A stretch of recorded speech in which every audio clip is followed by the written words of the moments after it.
আসসালামু আলাইকুম প্রিয় ভিউয়ার্স, আজকে আপনাদের সাথে আলোচনা করব কীভাবে কবুতরের কাছ থেকে ডিম বাচ্চা নিতে পারেন।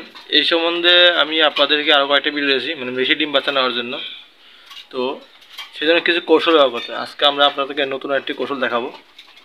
এই দেখেন, একটু সরি, এই দেখেন এখানে কতটা মারতেছে। এই দেখুন মাশাআল্লাহ, দুইটা বাচ্চা দেখছেন।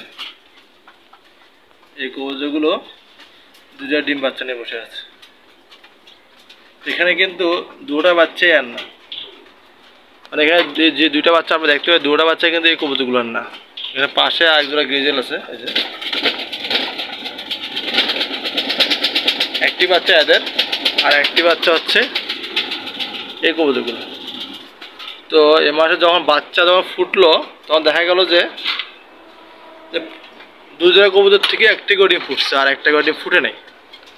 তখন আমরা সিদ্ধান্ত নিলাম যে ওই কবুতর থেকে, মানে এই কবুতরগুলো থেকে একটা ডিম বাচ্চা এই কবুতরগুলোকে দিয়ে দিব।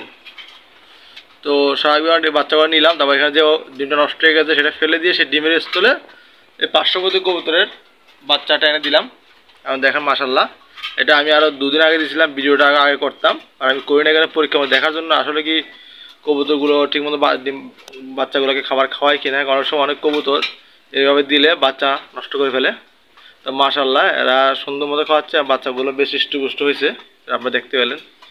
আপনারা চাইলে আমার এই পদ্ধতিটি ব্যবহার করতে পারেন। এক্ষেত্রে যে সুবিধাটা হবে সেটা হবে যে এই যে কবুতরগুলো, তাদের কাছে এখন এই মতো বাচ্চা নাই, তা ফ্রি আছে, এগুলো দেখবেন যে খুব দ্রুত আবার ডিম দিয়ে দিচ্ছে। কিন্তু যদি আপনি একটা বাচ্চা রেখে দিতেন, তাহলে সে একটা বাচ্চা নিয়ে বসে থাকতো, বাচ্চাটাকে খাবার খাওয়াতো, তখন সে ডিমটাও চিন্তা ভাবনা করতো না বা সারা মিটিংও করতো না। এখন কিন্তু তার ফ্রি। সেক্ষেত্রে এখানে ওটা আগে ডিম পাবে আবার, ইনশাল্লাহ ডিম পারবে কতগুলো। আর এখানে দুইটা দিয়ে দিয়েছে, এখন সে দুইটা বাচ্চা নিয়ে থাকবে, দুটা বাচ্চা বড় হবে, তারপর তারা ডিম পারবে।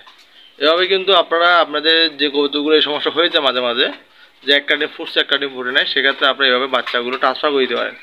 তো খেয়াল রাখবেন ওখানে ডিম থাকে, ডিম থাকলে বাচ্চাকে যখন চেঞ্জ করে দিবেন, তো কবুতর মনে করবে যে এখানে আগে ডিম ছিল, ডিমের জায়গায় বাচ্চাটা ফুটছে। তো আমিও তাই করছি, ডিমটা ফেলে দিয়েছি, ডিমের জায়গায় বাচ্চাটা দিয়ে দিয়েছিলাম, এবং বাচ্চারা মাশাআল্লাহ খাওয়া বেশ বড় করছে। আপনারা এই পদ্ধতি ব্যবহার করলে আশা করি উপকৃত হবেন। সবাইকে ভালো লাগলে ভিডিও অবশ্যই লাইক আর সাবস্ক্রাইব করবেন। সবাইকে ধন্যবাদ। ফি আমানিল্লাহ।